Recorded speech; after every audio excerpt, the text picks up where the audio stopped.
Welcome to the More Business, More Life podcast. And today we have Matty A, as he's known online. And he is going to tell a story how he went from, getting in trouble a little bit in his younger age, but, even getting arrested, but then to pull out of that, find the right mentors and explode at a very young age. He's still in his early 30s and he has far outpassed many people as far as business skills, investing, many real estate investments, even owns a hotel now, and being able to have a family. He's got 2 daughters, and we're going to talk about more business and more life right now.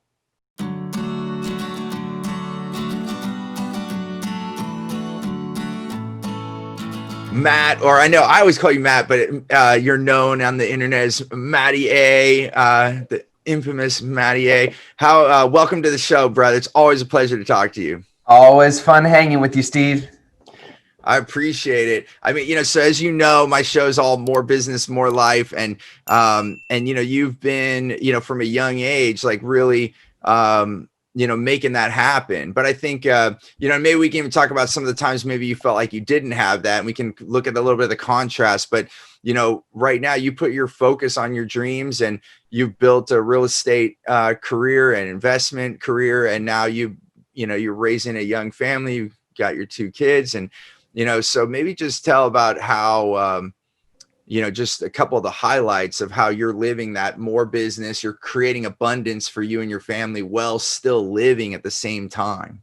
Yeah. I mean, for me, early on in my journey, really, it was all money motivation, and just trying to, get my business off the ground. And it's a lot easier to diversify and start thinking about more outside of finances when you actually have some stability in that, in that space. So for me, I got into real estate right out of college and was fortunate to have some really great mentors. My first year, I really kind of mentored and worked with somebody for free for about 10 months.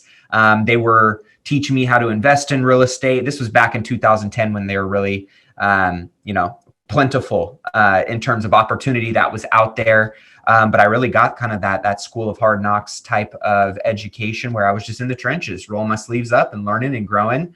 And then, I started to have some good momentum and success, I guess, built on the investing side. Early on in my career, I would say part of that was just timing and being in the game. And that's part of, I think, getting rewarded in terms of life or investing or relationships is, you got to be in the game, right? You can't just be a spectator. It's the players. It's the people that are stepping up to the plate and taking a crack at it that are ultimately giving themselves a chance to get on base, put runs up on the scoreboard and win.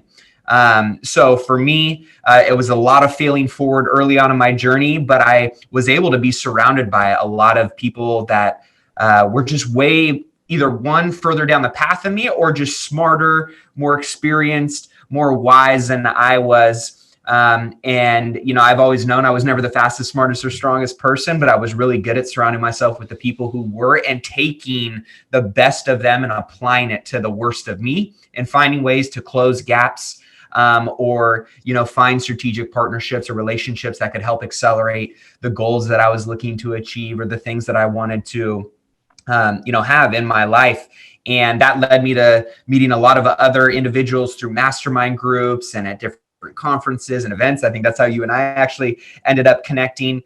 And that really taught me that it was, as I started getting around more and more people who were not only living like millionaires in their business and financially, but we're also living like millionaires with their wives and with their kids and with their health and with their community and how they were giving back. And, I think we all know those people that are very well off, but they're bankrupt in their health. They're bankrupt in their marriages. Kids barely get any time with them and they say they're doing it for them.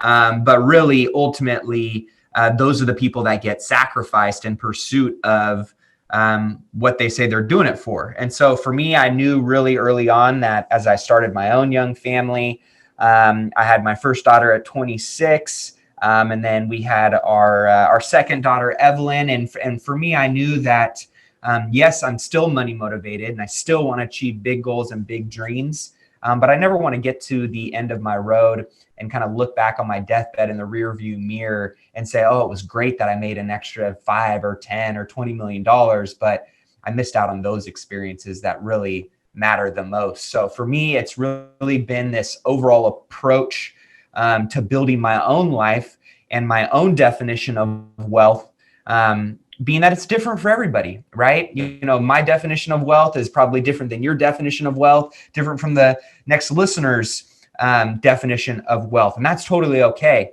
The thing for me was I wanted to really get deep and explore and gain clarity in what my definition was, not somebody else's, but what Matt's definition was. And so that's what I've been working on through my business, right? And my investments. Those are the vehicles that kind of allow me to fund my lifestyle. And then really it's not just talking about it. It's making sure that the audio and the words that are coming out of my mouth are actually aligned and congruent with the video and how I am living my life. And that is ultimately something that I've been working on over the last 10 years of my professional career. My oldest daughter is 6. So as a family man for the last 6 years and consistently in my marriage and really just trying to become better, 2.0 myself every single day, and challenge myself in ways that keep me alive. That's just who I am. I love a challenge. I love chasing something.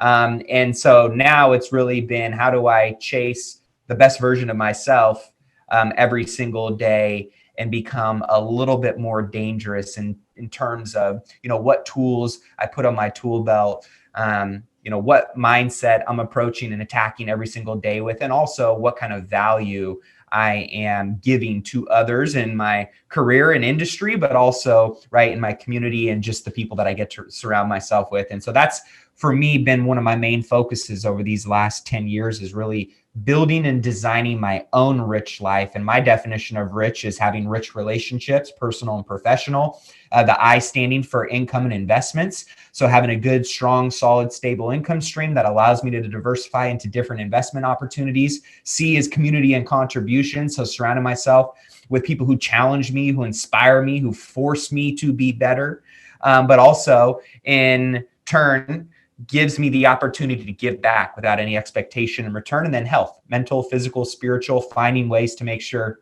that I'm filling those cups, knowing that without my health, without me being the best version of myself physically, mentally, spiritually, I'm not going to be able to give my best to my career, to my family, to my wife.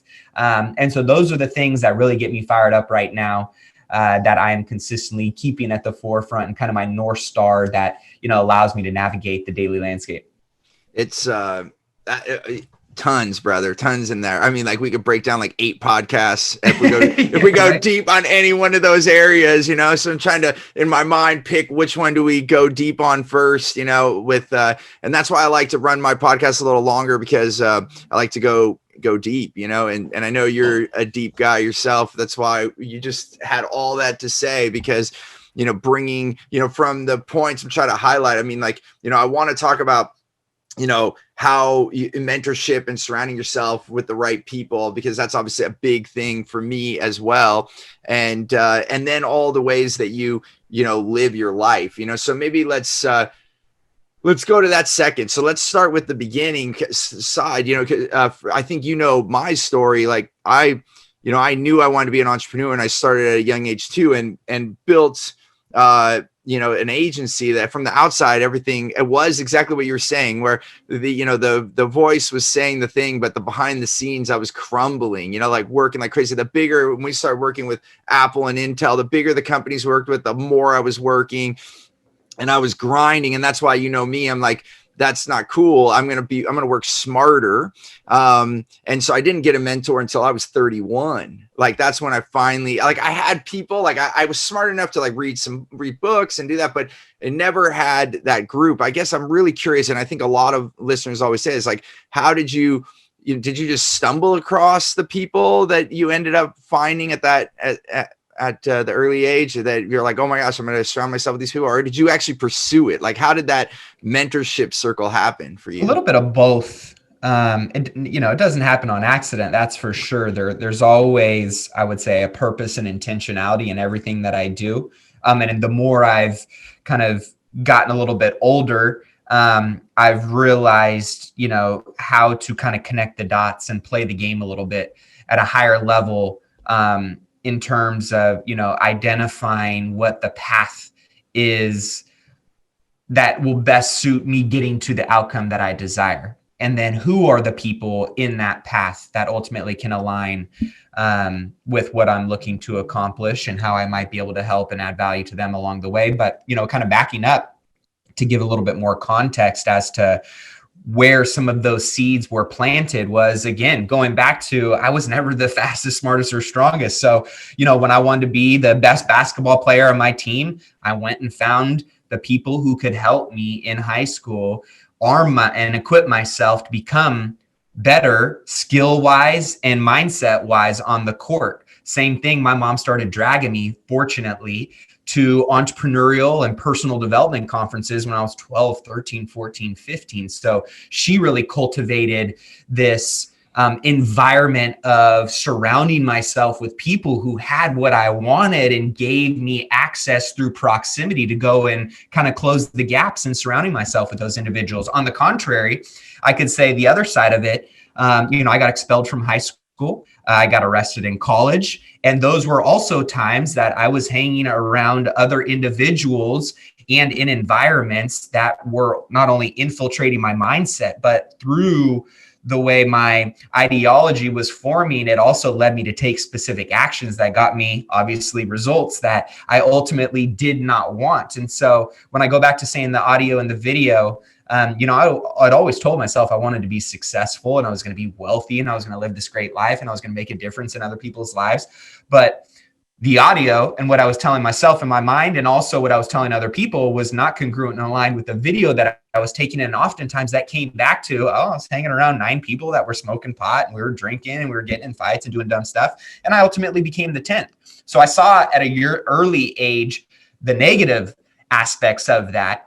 And when I had some people speak wisdom into my life and also gave me, the power to understand that I have the ability to change those circles of influence and to change those environments through my decision making and action taking, I'd realized that, hey, I could also leverage this on the complete other end of the spectrum and find 9 millionaires who are living intentionally in their marriages and in their businesses and in their communities and their bank accounts and with their health.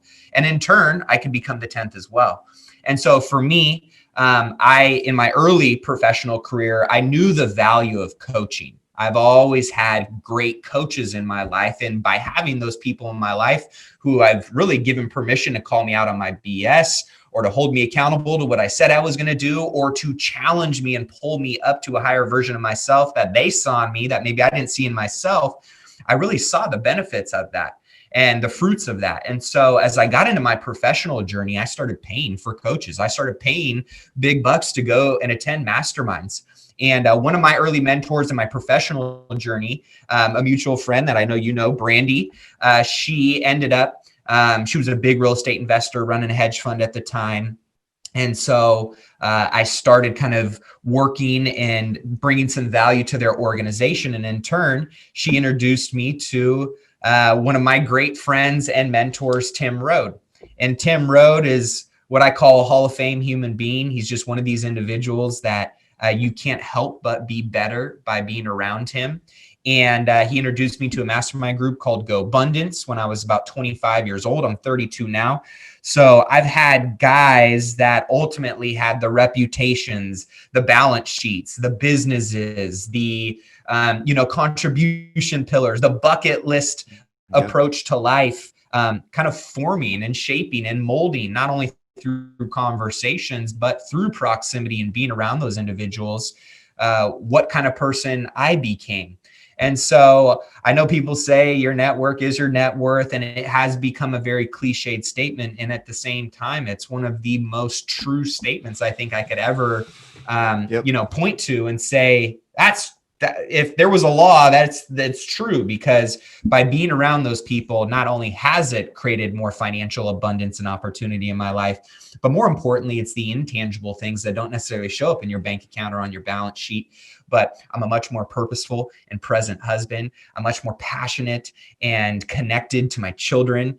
I am that much more engaged in just the overall awareness of my life every single day. And so for me, that a lot of that came from mentors. And those are individuals, obviously, that we all have around us. Whether you read a book, whether you listen to a podcast like this, whether you go to a mastermind event, whether you pay for a coach, there are mentors and people all around you. I remember when I was interviewing Robert Herjavec from Shark Tank on my podcast.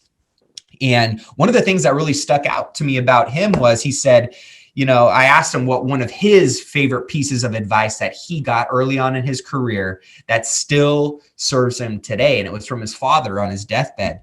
And he said, everybody has something to teach you, but it's nobody's responsibility to give it to you but your own. And from that point on, it really made me realize, like, whether it's the grocery clerk at the store, the gas attendant, the, highest paid CEO in your city, somebody on the street, there's something that every human being has in terms of value that can teach me something that will bring and enrich my life in some way, shape, or form. But it's my job to go out and figure out who that is and what that is, and actually take it and integrate it and apply it into my own journey. And so from that point forward, I've just been a very curious person. I think naturally in life, I've always been very curious. But I love dissecting why other people are successful, or why other people aren't successful, or why other people are, very amazing in how they communicate, or why this person is an asshole and nobody likes them. Like, I'm just very curious about life in general, and applying it to my own journey. And, that was something that I didn't do for a very long time, in terms of, I was doing things for other people and not for myself. And when I really got to a place where I was just the organic Matt, showing up as who I was at my core, everything began to become an organic reflection of those things. And ultimately, I started to run my own race and not compare it to everybody else's. Yeah. And it just made every milestone, every step, every day, every challenge, every failure, every win that much more fulfilling, because I knew it was just solely a reflection on me showing up as the best version, an organic version of myself. Every conversation, every mentor, every opportunity, every experience, those were all just organic reflections of Matt showing up in the world and taking the actions that I was taking, whether it was good, bad, or indifferent responses. That allowed me to get more connected to my own journey and more confident in who I was. And obviously that's an evolution every single day. Of course. But mentors were really one of the greatest life hacks to getting me to that point in terms of accelerating my growth, to, avoiding a lot of the heartaches and mistakes that I probably would have made on my own. And really just tapping into networks and communities and to, things that have taken probably many people years and sometimes decades to create. And through those mentors and through those communities, has really created kind of the, I call it the barrel of monkeys effect in my life. It gives me the ability, the barrel of monkeys, right? One that has an arm up, one has an arm down. I know that I'm always going to be looking for that next person that can help me go a little bit higher. But in turn, it's also given me an opportunity to always be pulling people up along the way with me. And those were things that just little tiny things in life that I wasn't necessarily thinking about, that mentors and surrounding myself with the right people has gifted me.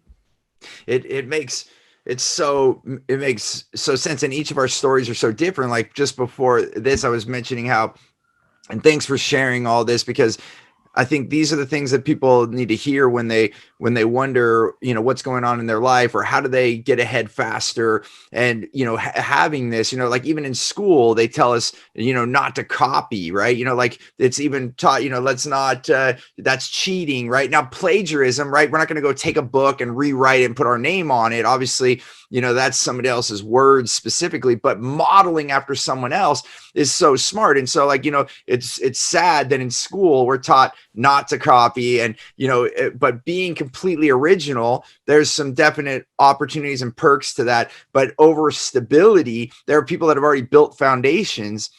Why would we want to reinvent that? And like for me, I don't regret what happened, because I think it led to my teaching. Like, I know that those first 12 years of my entrepreneurial career, I had to have that hard time. I mean, like for me, like like you said, everything happens for a reason. And I had like many people that I would ask, but I never, bit the bullet and actually had a mentor. And just in contrast, just to highlight what you're saying in such a short form, is that I lost over $4 million in my 20s. And at 31, I felt like a complete loser. I was like, I'm an idiot. I'm in Silicon Valley. So I'm watching some of my friends win big too. And, I didn't. I was, and then at 31, I met my mentor. And when I first was sitting with him, he said, how many 20-year-olds can lose $4 million? And I was like, not many. And I was like, oh, so that's why my thing is choose gratitude, Matt, because that's where the moment of gratitude finally sunk in for me. And I was like, oh yeah, there's so much for me that I learned, and I'm still young. And I was able to, learn from that. And then I invested over $500,000 in my 30s in myself through like what you're talking about. That I hired that coach for 8 years. I did mentorship groups. I went to events, and you're right. That's how we met. I was just diving into that. And I could even flash back too. I remember being in school, just going back one step. I saw some of my friends starting to make some cash, and I took notice of that, but they were doing some illegal things to do that. And then it was so great, because I could feel like myself being curious about that. And then they got arrested. And then I realized, man, you could that's a business. They were building a business. And somehow I realized that. And, kudos to your mom for dragging you to those things. I'm having like all these flashes, it's interesting, but I remember my dad signed up for Amway back when, and I'm so grateful he did that. He didn't make any money on that. My mom and dad always kind of struggle with money. So that's why I think I was attracted to it, because I always watched them fight about it. And, but I was the only kid, like, because all the family was there, right? Like cousins, everyone, all the kids were playing. I was the only kid that sat in the meeting for the Amway thing, because I was all like, okay, how are we going to make money? And, and that's, I think those little things, trigger all this movement. But it was really, coming back to your point, my traction hit where because making millions doesn't mean anything if you don't keep some of it. And the first thing I had, it's all about the net across and when people came in my office, they're like, are you a big basketball fan, right? I'm like, no, that's that's my net income, brother. So it's coming to that. And I love Jim Rohn, right? He said the 5 people you hang out with are if you add it all up, their net worth and all those things, that would be the average of you. And it's eerie how true that is. And coming to what you're saying, and many people have said, show me your friends and I'll tell you who you are. Yeah. And I think a lot of people too are kind of mystified, right? By like, oh, how do I find a mentor? Right. And, I think a very easy kind of framework that I've broken down and created for others that ask me this question all the time is, first and foremost, you need to make a list of all of the things that you're seeking in a mentor. Like, I have certain mentors that are mentors of all aspects of life because I admire every pillar and category of their life and what they've achieved. Then there's other people that, hey, they may just be a ClickFunnels expert, or they may just be a great speaking coach, or whatever it is, right? And so have clarity in what are you seeking in terms of that mentor? Because I have what I call my board of directors. So I've got people that are, board of directors in just specific categories. I may go to them for, how to run a business, but I don't really admire the relationship they have with their wife and their kids. So I'm not really going to allow them to mentor or speak wisdom into my life in an area that I don't want those similar results to them. So I think it's very important to know and have clarity in what are you seeking in your mentor? What's their reputation? What does their business look like? What does their lifestyle look like? Whatever are the things that are important to you and what gaps you're looking to close, get clarity in that. Then number 2 is, all right, create a hit list. Who are the people in your world, whether it's virtual, like a Tony Robbins, or it's somebody that locally in your community or in your market? Create a hit list of who those people are. Then it's, how do you create an ask? And I think this is the biggest area that most people mess up on, is like, hey, how do I ask somebody to be my mentor? Is this like a formal contract that we sign? No, It's not. Right. And also, people that are really busy and are really successful, they value and they protect their time. So how do you get little slivers of their time and what I call earn your way into their life? And hey, can I pick your brain, or hey, can I take you out to coffee, is not necessarily the best way of going about that. One of the best ways that I like to ask people is, Steve, man, I know you're so busy, brother. I admire and respect what you've done. And there's a goal that I'm looking to achieve and accomplish, and blah, blah, blah. And, I kind of give them the little fluff, right? But ultimately it ends with, what does it take to earn 5 minutes of your time? So instead of it being a yes or no answer of like, oh, no, sorry, I can't go to coffee or lunch, or no, I don't want you to pick my brain. It's, hey, you know what? I'm really busy this month, but if you circle back with me at the end of next month on this day, let's see if we can get you slotted to get on the calendar for 15 or 20 minutes, right?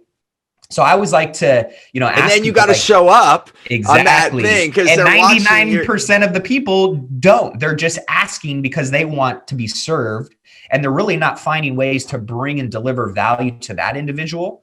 And therefore, I like to kind of, and good mentors, I was taught this by, some of my mentors, right? Of like, they'll throw in 2 or 3 hurdles to see how bad do you really want their time. And 99% of people just want the easy ask, the low hanging fruit of, can you serve me right now? Versus it being, hey, you know what? If he tells me to show up at this day, at this time, I'm going to do it. And then if he tells me, hey, you know what? You got to show up at this day, at this time, and do X, Y, and Z. All right, I'm going to do it if that's what it takes to earn the right to have 5 minutes of that individual's time.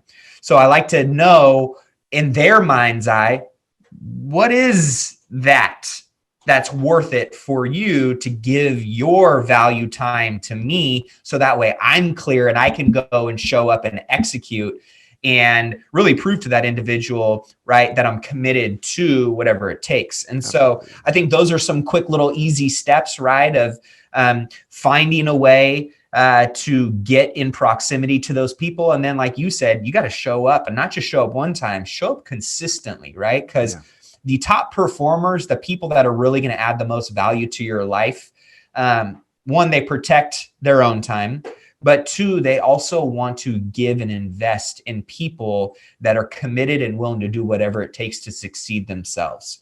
And so those are some of the things that I know have served me over time. And another piece that I always kind of like to throw this out there, it's a little bit of an intangible thing. I call it the likability formula. I've been around and connected to and in conversations and rooms and opportunities that I had zero business being in. And as I've gotten those doors open for me and those opportunities, presented to me, I've taken note. I'm a curious dude. And, so I've asked some of these people, like, man, why'd you include me in this? Or why are you helping me out? I'm so appreciative. I'm just curious from your perspective. And I would say 9 times out of 10, it's one common answer. And I bet anybody that is this person has heard this in their own life as well, as, Steve, I just like you, man. I just want to see you succeed. I just want to help you win. Like, they want to help you because they like you. And so for me, everybody, in my opinion, has the ability to become a little bit more likable with a little bit more purpose and intention. And in my opinion, the likability formula that kind of comes down to, at least what I boiled it down to, is if you are humble, number one, if you can check your ego at the door, no matter how successful you are, no matter how many zeros you have in your bank account and how many commas you have in that, right?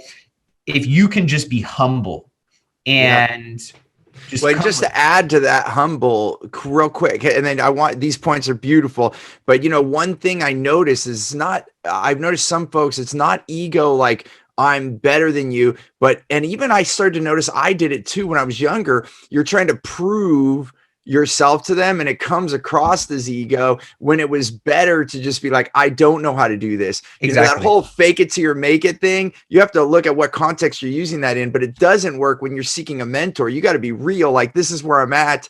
And I lost relationships trying to say, not be embarrassed. Yep. And you know what? The humbleness is also transparency. I think I want to add that, like, if you are willing to be vulnerable. Yeah, there's the key word right there. That's where all that, what you're just saying, when people said to me, I really like you, it was the moments that I was vulnerable, and I lost mentorship opportunities when I was afraid to be vulnerable, and I thought they were going to think I was a stupid young kid. And that didn't work. So I guess just wanted to add that to that humbleness is like, well, and that ties into the second piece. Oh, perfect. which is a great segue, which is, if you can stay humble and vulnerable, right? But you can also show up in confidence as to who you are and what you believe you're capable of. You could be a complete noob in some area or not know something and still be confident in your ability to close the gap and go and figure it out. Learn. So confidence, right, is also a big piece in saying, hey, you know what? Maybe I don't really deserve to be in this room yet, because these guys are all worth $100 million and she's, got this empire and I don't really have none of that. But I'm confident that by being in this room, I am capable of learning all the stuff that they've learned if I show up in a humble way, I work my butt off, right? And that I can really get those same results too. I've always believed in myself enough to say, I don't care if somebody else is going to bet on me or not. I'm always going to choose to bet on that 10 out of 10 times. And if you really don't believe that as an entrepreneur or just somebody that wants the most rich, happy, fulfilling life, you're never going to get that. You have to bet on yourself. You have to trust and believe that you are capable of unlocking whatever you want if you were willing to put in the discipline and the work consistently over an extended period of time. If you do those things, it's almost impossible not to unlock milestones and make whatever ceiling was, hanging over your head at one season of your life, the new floor that's just the norm for you. But if you don't believe in that and you don't have that confidence in yourself, you're ultimately going to be in a scarcity and really just on your heels type of mindset and mentality for your entire life.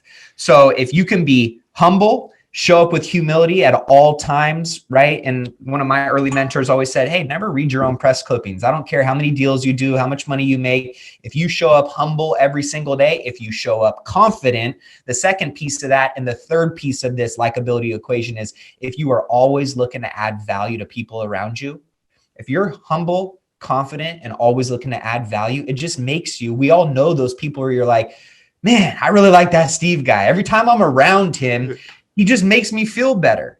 And because of X, Y, and Z, right? And so everybody's kind of got their own unique, skill sets and quirks and aspects to their personality and characteristics to who their identity is. And that's great, right? But if you can tie all of those amazing things about your uniqueness to being humble, confident, and always looking to add value, it's very hard not to like people that are like that. And that will open up a lot of doors, and that will create a lot of opportunities to find individuals that go, man, that Matt guy, I like him. Let me invite him onto this call. Let me invite him to this mastermind. Let me, send him this investment opportunity. Whatever it is, right? If you can be that likable person and show up and execute when it matters, you're going to unlock and create some amazing opportunities that will bring so much richness, not just to your business, but to your life through the people that you surround yourself with. It's 100% true. And I think I want to pick on that confidence word a bit more, because I think there's confusion in that, confident in what you're doing. But what I, just hearing you and what I know too, is adding all that up, it's like confidence to learn.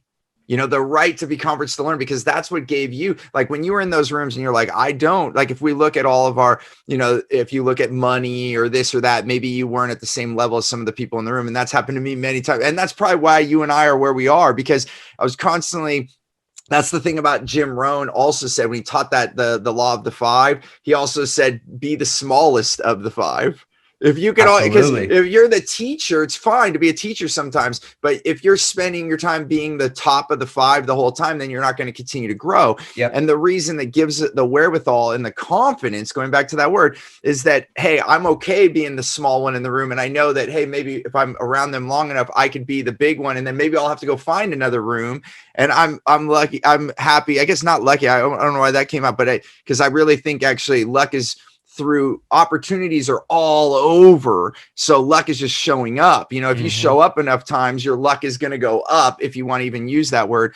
But ultimately, the reason I wanted to take a couple extra minutes to say, it's not confidence that you know what to do. It's actually confidence that you don't know what to do, but you can learn it. And I think as adults, especially people that are, that are older, and I'm talking about just even out of their 20s or even mid 20s, something happens in our adulthood. Definitely when you get into your 30s plus, I meet a lot of folks and they're like, get stuck in the things that they're doing and they forgot how to learn.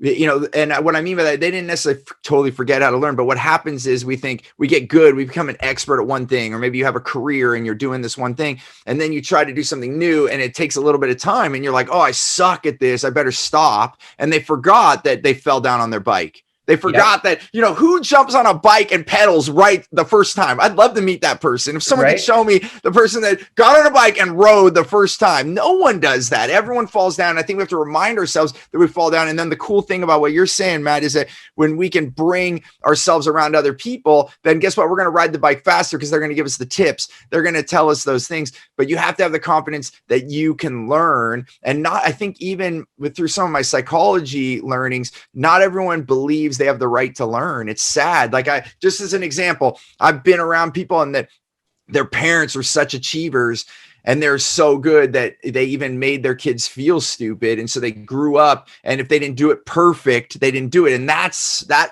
makes a failure to learn, because now you're like, if I can't do it the first time perfect, I'm not going to do it at all. And then you're just totally stalled. And so I guess I want to bring this up because this has popped up actually recently a little bit. And I just want people to understand confidence is not having to have it perfect. It's actually the confidence that you could actually, like you said, and you said this, Matt, just be you and be vulnerable and say, I don't know how to do that yet. Yeah. I think part of that, right? Confidence and also courage are key to growth, in the sense that if you can be brave enough to suck at something new all over again, because like you said, at the beginning of me becoming a real estate investor, I didn't know anything about real estate investing. And now many people would consider me a real estate expert in terms of the broad stroke of what that word is, right? But then if you move me over into, when I bought my hotel in Lake Tahoe, I was at the bottom of the totem pole in the hospitality learning world because I had no clue how to run a hotel, right? Oh, I'm a great real estate investor, right? That could have prevented me from saying, you know what? I suck at this. I don't know anything new. And I know that I'm capable of learning it. Yeah. And therefore it's all right. Well, what do I got to do? How do I roll my sleeves up? And what path do I need to take in order to not suck? And then every time it's just that path to learning, right? Where you cross over thresholds and you become a little bit better and a little bit better and a little bit better until you don't suck anymore. And then you get kind of good and then you get great. And then all of a sudden, you've got 10, 20,000 hours of effort and execution into one thing. And now all of a sudden you're quote unquote that master at it. Right. And so I think if anything, it's just knowing what to suck at, right? And what things may be better leveraged and or surrounded by other people in your world that might be able to pick up and do the lift on those things, and where you should be doing the lifting yourself, all based on what is most congruent with the goals that you're looking to achieve in your life, right? Because it can be very easy to get distracted and spend time on doing things that aren't synergistic with the vision that you have for your life. So that's why I'm very big on, why I created the Rich Life Planner, and why I'm big on goal setting, and why I'm big on 90-day sprints. Those are all things that help me stay very focused on what my definition of a rich life is. And based on that North Star being what I make all my decisions and say yes to or say no to, it makes your decision tree of life and how you engage and approach every single day that much more purposeful, and it gives you the ability to be in the driver's seat of your own life, going to where you want to go in terms of the destination, with both hands on the steering wheel instead of taking detour after detour, working on things that ultimately aren't going to get you where you want to go anyway. It's 100% true. And that's why I come back to feelings. And I know a lot of business coaches and all those people out there don't go to that, but I realized this is where people say follow your heart, and then a lot of people don't know what that is. For me, and it shows up different for everyone, but when you do something and you're willing to do whatever it takes, like you said, that comes from knowing why when I started studying the human experience, and I've gotten deeper and deeper. I never would have thought that I'd be all in psychology. When I came out of school, I went to film school. Matt, if you would have met me in film school and said, Steve, this is what you'd be doing, I'd be like, you're crazy, to go from film to marketing to then, coming into teaching from some of our marketing campaigns that we won awards with. And then when I was teaching person A and person B, person A ran with it and made the cake if they had the recipe right, and person B blew the cake up in the oven. I'm like, what the heck's going on? So now I've spent over 7 years studying the mind, and it just fascinates me when people why are they stumbling? Why are they not allowing themselves these gifts, like we're talking about, the gift to learn, or the gift to learn to have these things? And going back to the feelings, the reason I was bringing this up is that we innately know, and if we actually would just trust ourselves, that's where a little bit of instinct comes of what we actually want. Because I find when I see people completely distracted, there's a couple of reasons. Like, one, they're actually self-sabotaging, and there might be some family history of that. The other is coming back, kind of what I wanted to make a point of, is that they're on the wrong path. And I did this, that no pain, no gain did not serve me. Now, I'm not disagreeing that that there is not growth in pain. There is. You can have pain and there's a lot of growth. And I've definitely had those moments, but you don't have to do that. There's a lot of growth when it's not painful. Like we're even talking about, you get a mentor and it's not as painful. Now there's going to be bumps, but when you feel inside of yourself that you're doing what you want to do, then any path to get there will do. And actually you can then find the smarter path. And I find that, if you know inside yourself what you want, if people continually get distracted, a lot of times I find they're actually not wanting this thing. They actually need to redirect their energy, because then it just starts to flow. And I think we restrict our own feelings and we get confused. And I definitely did, because I had these people that they weren't mentors, but they were people I would watch, and they're like, you got to do this. And it wasn't for me. And I did it and it hurt. And then I was like, oh, it's supposed to hurt. And I went longer. So I guess I just wanted to give permission for people to actually, and going back to your journaling and the things that you create, write down actually what you do want, and then be okay with how you get there. Cause I think that's where I messed up in my younger years. I was like, okay, I planned out this whole thing. And then I was like, and then when that road didn't work, I'm like, oh shit. And I would try to plow through further, when it's okay to take another road. There's always another way. Yep. And so I just wanted to add that into this. And this is brilliant, Matt. These are the things that create the nuts and bolts for us to have what we want. So I think, you have to ask yourself, if you're really struggling, do you really want this? Yeah. Because, then if that's there, then it doesn't matter how we get there. Yep. And there's probably a million ways. And how many times did you bump up against the wall? I'm sure. And I have so many times. Every day. Right? There's always going to be physical and mental hurdles, on every path. And I think ultimately, people, there's so many things that I think prevent people from, and me included, from getting what we ultimately think we are deserving and capable of in our life. I would say the one thing that has really changed the game for me is just how I engage with fear. Fear is always going to be there, especially if you're somebody that has big goals and big dreams and big aspirations, and you're pushing the envelope of what you maybe have previously done. If all you did was listen to, the mind, the voice in your own head or other people of saying, well, you've never done that before, so why the hell would you think you can do that, right? Or all of these fears of what is that person going to say, or what if I lose this, or whatever it may be. For me, over the last few years, it really has been changing the conversation I have with myself, really, when fear comes up. Now, fear is not something that really holds me back. If anything, fear now, what I've anchored it in my own mind is this call to adventure, that I'm going to learn something. Yep. And it's going to teach me something. As long as there ain't, a rhino sitting in front of me that's going to impale me with his tusk, or, somebody's got a gun pointed to my head, like real fear of physical harm and me dying. I look at this going, man, this is something exciting is going to happen here. Right.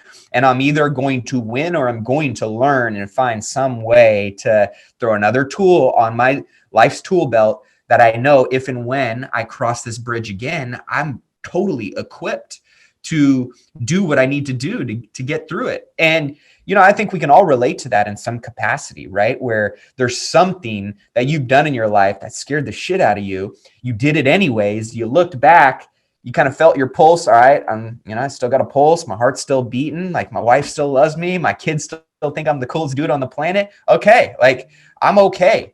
And that fear overcome over and over and over and over as you start engaging and running towards the fear in life, then that overcome really starts to compound into more and more confidence.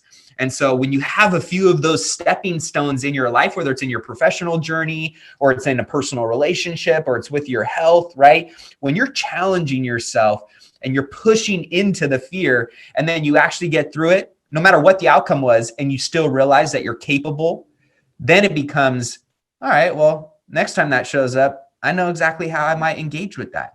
Yeah. And for me, that's something that I'm constantly, honestly, trying to keep my awareness up around, is going, hey, what's got your heart pumping right now? Like, what's got your hands feeling a little bit sweaty? Like, what gets you a little bit nervous? And as long as it's something that isn't going to be potentially catastrophic to your life or to your business or to your relationships or your health, those are the things that you should be looking out for.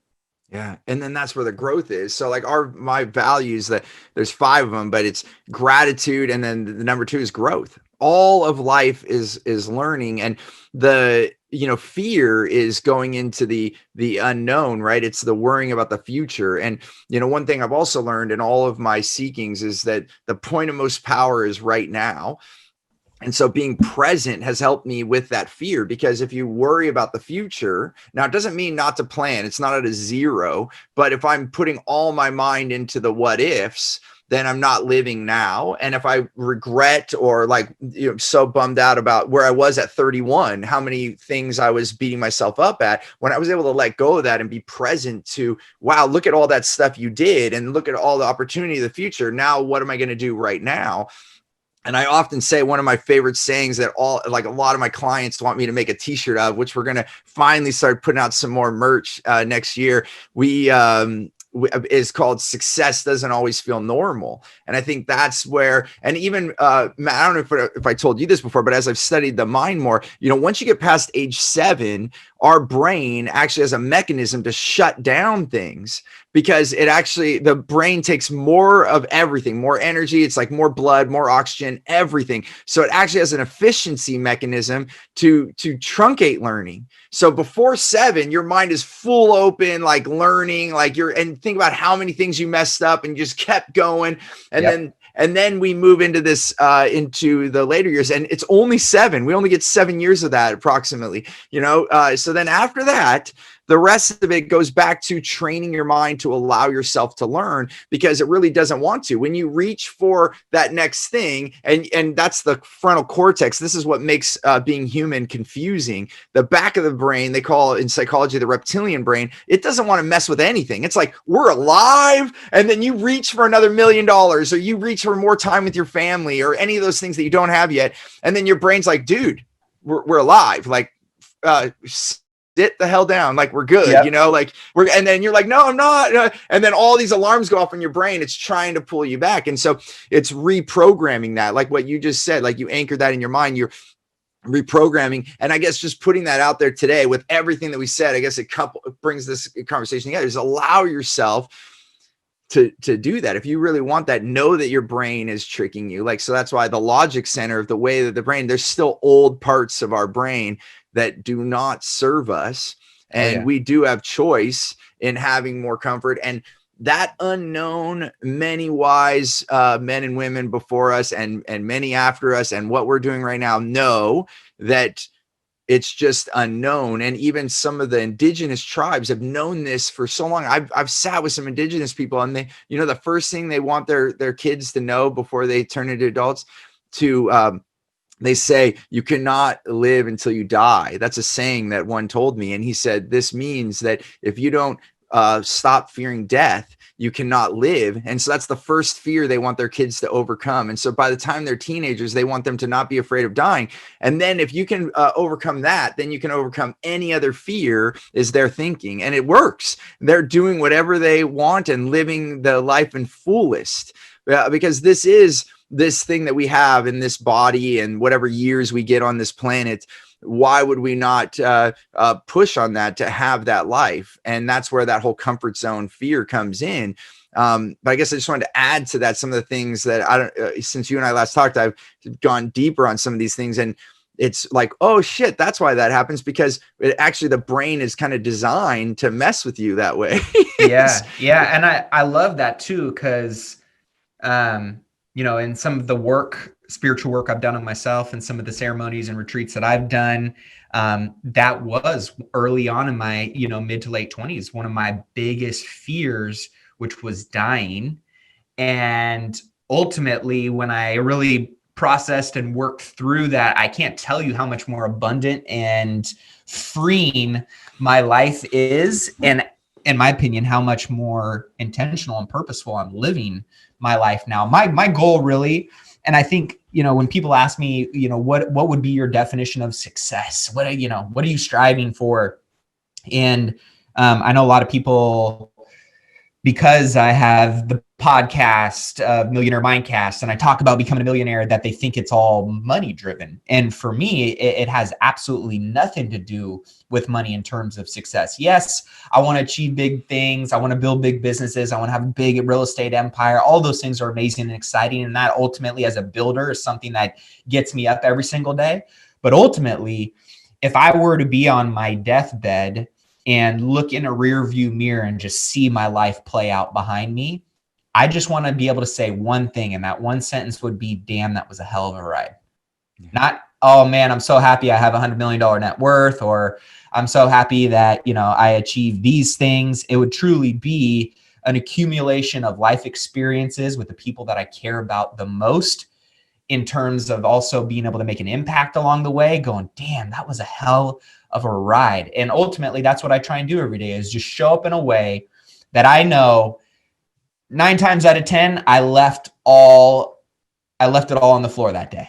And so whether I get if I get called today, or if I get called, when I'm 110, I just want to be able to say, damn, that was a hell of a ride. And being able to play full out for the people that, not only for for the people that matter most, but most importantly, in my opinion, we should be more selfish and playing full out for ourselves. Like, there's nothing wrong with being selfish, because if your cup is full and you're the happiest and you're the most purposeful and you're the most intentional, there's going to be this overflow. And it also gives you more volume to go and pour as much as you need to into other people when it's needed most.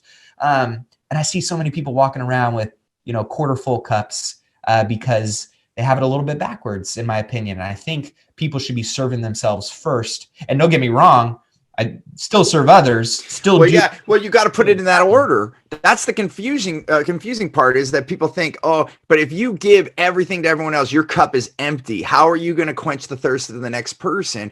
And so one of my teachers, Carl Buchheit, he says it's service to self, then service to others, and then service to life itself. And the greater thing, because how can you give if you have nothing to give? Right? If you're completely selfless by the definition, then that means you're giving to everyone else. And you look at the folks that have that, it can't go very long until they're needing desperate help, because they have nothing left. Right? So if you really truly want to serve others, you must serve yourself. Yeah. And that's tough, and that requires some discipline when you want to go and do some of those other things, maybe for other people. Just remember that you deserve it equally as much, especially if you're of that mentality. as kind of a natural default, right? So I think we have like only a few minutes left, and I did have one other question I wanted to ask you, but I have to bring this quick metaphor. Think of it as a boat. You know, if you have a boat and it has holes in it and you start inviting people over because you're going to help them get across the waterway, but you have holes in it, and then now they're getting buckets and they're trying to get the water off, and you may sink the whole boat. Now you sunk it for everyone, and now everyone is at risk. You've got to fix your boat first before you invite others in. You got to fix your boat first, you know? So my last question, and like I said at the very beginning, we could have multiple podcasts. I'm sure you're going to be a part 2. We'll have you on the show again.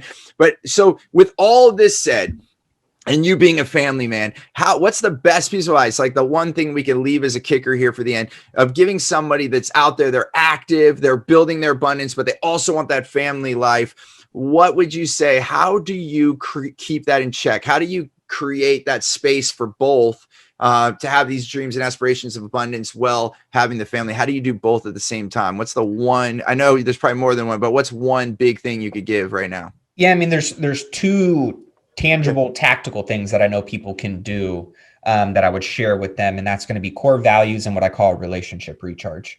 To kind of preface all of this, I would say make sure that your priorities and your calendar are actually aligned. You know, I see a lot of people that say, oh, I'm doing this for my family, but really their family is not prioritized in any capacity whatsoever.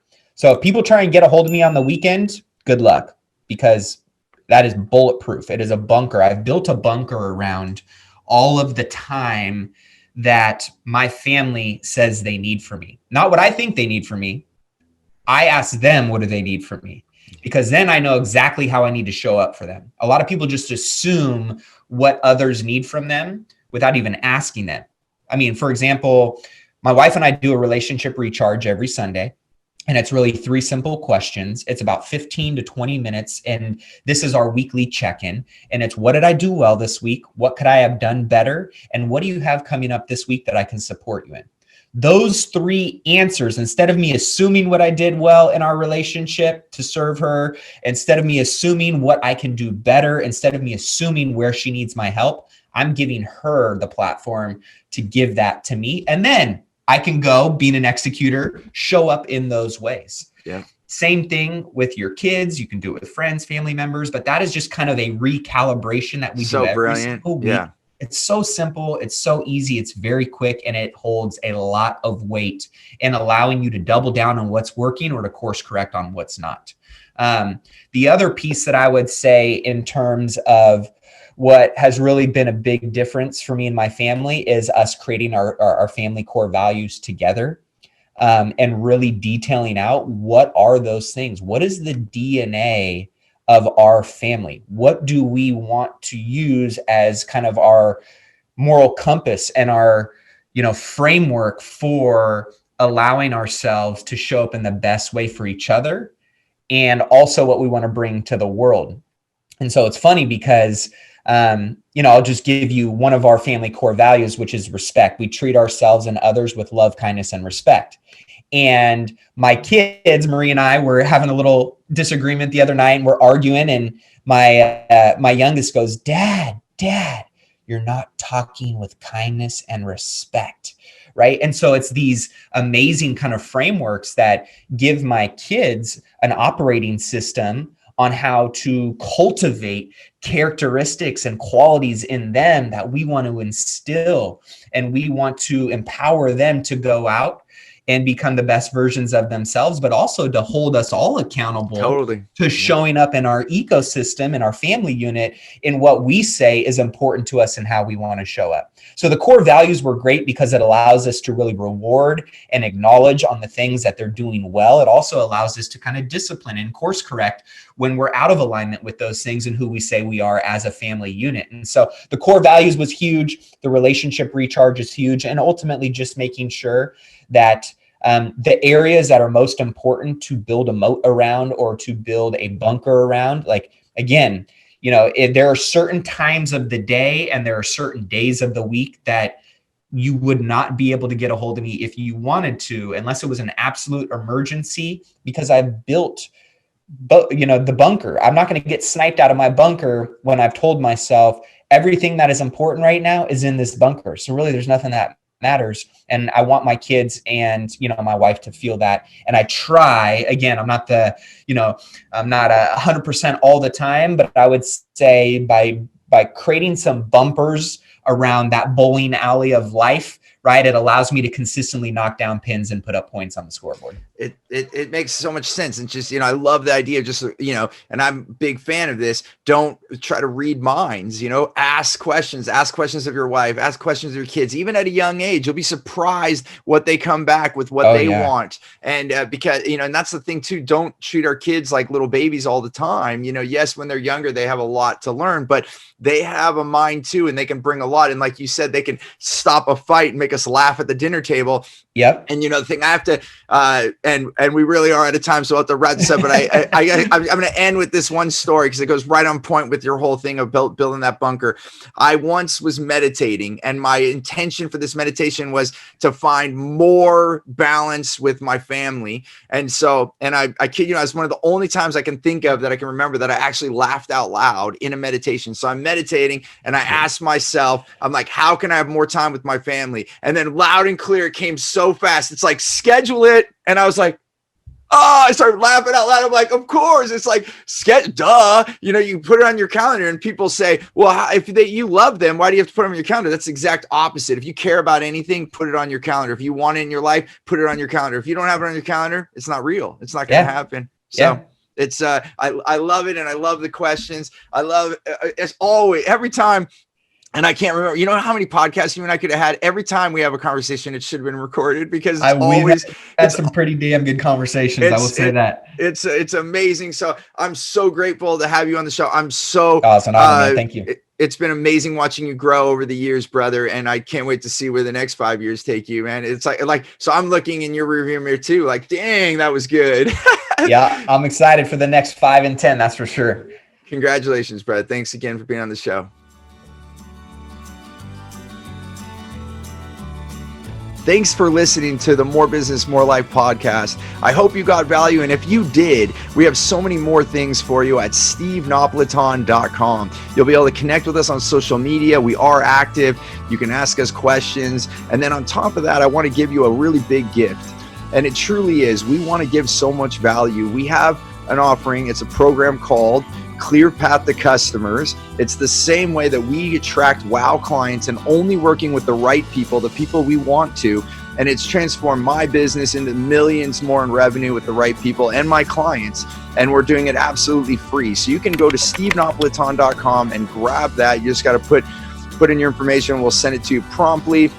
And that again is on stevenapolitan.com. I look forward to having you on the next show. Until then, remember, choose gratitude and create freedom.